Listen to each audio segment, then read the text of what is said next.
J'étais dernier de ma classe au CP. Vrai dernier, hein, c'est pas... Non, vrai. J'ai échoué au CEP, j'ai échoué à l'entrée en sixième.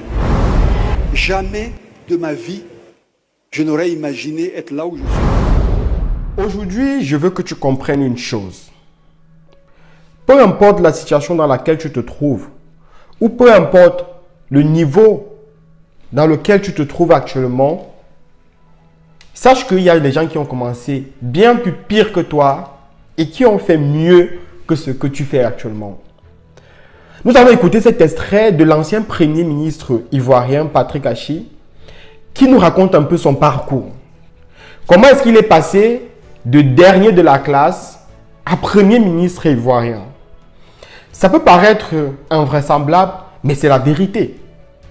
Je te laisse écouter cet extrait et puis on revient pour les commentaires. Chacun a eu son expérience. Moi, mon expérience est simple. J'étais dernier de ma classe au CP. J'étais dernier de ma classe au CP2.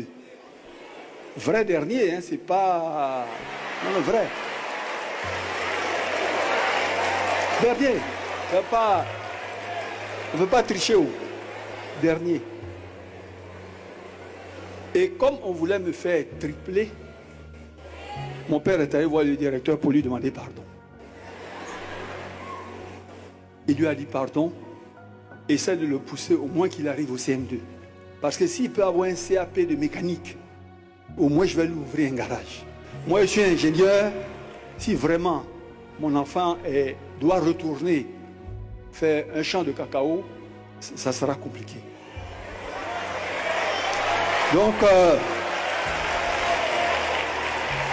Donc j'ai évolué comme ça jusqu'au CM2.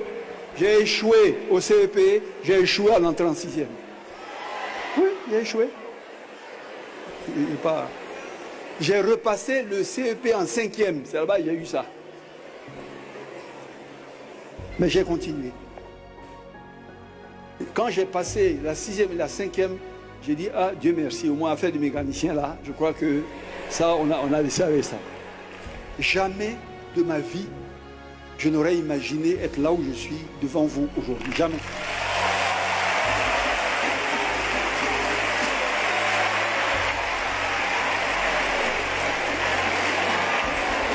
Mais vous ne pouvez pas demander pourquoi j'étais dernier au CP1. Mais comme on me regarde là, je ne ressemble pas à quelqu'un qui peut être dernier. Mais j'étais dernier. Parce qu'au CP1, c'est là où mon père m'a envoyé du village pour venir à Gamay commencer le CP1. Et tout le monde parlait français sauf moi. Moi, c'est à qui seulement je parlais. Donc mes voisins même, on ne peut pas se parler. J'attendais la récréation pour chercher un acquis quelque part, au moins pour m'expliquer les choses. J'ai mis 2 ans pour comprendre français. C'est là que mon école a commencé. Donc c'est pour ça que j'ai doublé 2 fois. Ouais. Donc si moi j'ai pu faire ça, mais vous, où est-ce que vous ne pouvez pas arriver? Qui peut vous décourager? Votre destin, ne laissez personne le remettre en cause ou douter. Parce que seul Dieu est le maître de la providence et conduit le destin des hommes. Cette vidéo est un très beau témoignage que je veux que tu implémentes dans ta vie dès aujourd'hui. J'ai dégagé de cette vidéo 3 points essentiels que je veux partager avec toi. Le premier point, c'est l'adaptation. Ce Premier ministre Patrick Achi, aujourd'hui ancien Premier ministre, a eu beaucoup de mal à s'adapter étant donné que son père l'avait pris du village pour l'amener en ville continuer ses études. Il avait un seul problème véritable, c'était la langue. Lui s'exprimait dans sa langue maternelle, tandis que ses amis s'exprimaient en français. Tu conviendras avec moi que c'est déjà une grosse, mais alors une énorme barrière pour une personne qui fait des études dans une langue qu'il ne comprend pas. Si je veux ramener cela à ta vie, il va exister des moments dans ta vie où tu vas devoir t'adapter aux autres. Pendant ces moments-là, tu dois comprendre que c'est une épreuve comme toutes les autres. Tu ne dois rien lâcher. Tu ne dois rien abandonner. tu dois te dire que ce qui ne te tue pas te rend plus fort. Et tu dois t'adapter. Le deuxième point que je vais partager avec toi, c'est l'espoir. Au bout d'un moment, il reprend espoir. Parce que lorsqu'il est arrivé dans le lycée, dans l'école du moment où il était, il avait tellement redoublé que son père a voulu négocier pour qu'il ait au moins le CAP.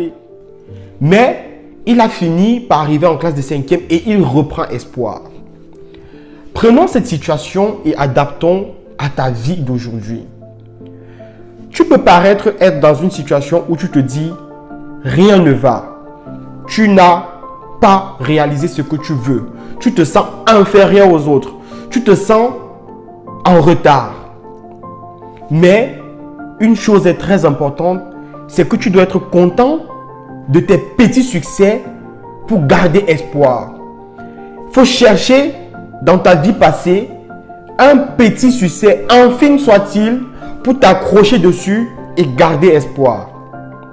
Je veux que toi qui écoutes cette vidéo aujourd'hui, que tu te comportes comme cet ancien premier ministre qui, à son arrivée en classe de 5e, a recommencé à avoir espoir. Le troisième et le dernier point que je veux partager avec toi dans cette vidéo, c'est le travail. On ne va pas se mentir. Par-dessus tout, on va beau raconter ce qu'on raconte, mais il n'est pas arrivé à ce poste de premier ministre pour ses beaux yeux. C'est parce qu'il a travaillé. Il aurait pu tout simplement dire que j'étais dernier à une époque de ma vie, je serai toujours dernier. Mais non, il a travaillé dur. Il a pris conscience de ce qu'il avait comme talent. Aujourd'hui, je veux que tu comprennes une chose. Tu peux ne pas avoir du talent. Tu peux ne pas être compétent. Mais c'est en travaillant tous les jours. C'est en travaillant que ton talent va s'agrandir. C'est en pratiquant tous les jours que ton talent va grandir. Alors, nous arrivons à la fin de cette belle vidéo. J'espère qu'elle t'a plu. Si c'est le cas, abonne-toi, partage autour de toi pour que la communauté puisse s'agrandir. Parce qu'ici, je parle de développement personnel et je suis convaincu que grâce au travail, à la connaissance de soi, nous irons tous très loin. Biomotivation, restez scotchés pour les prochaines vidéos.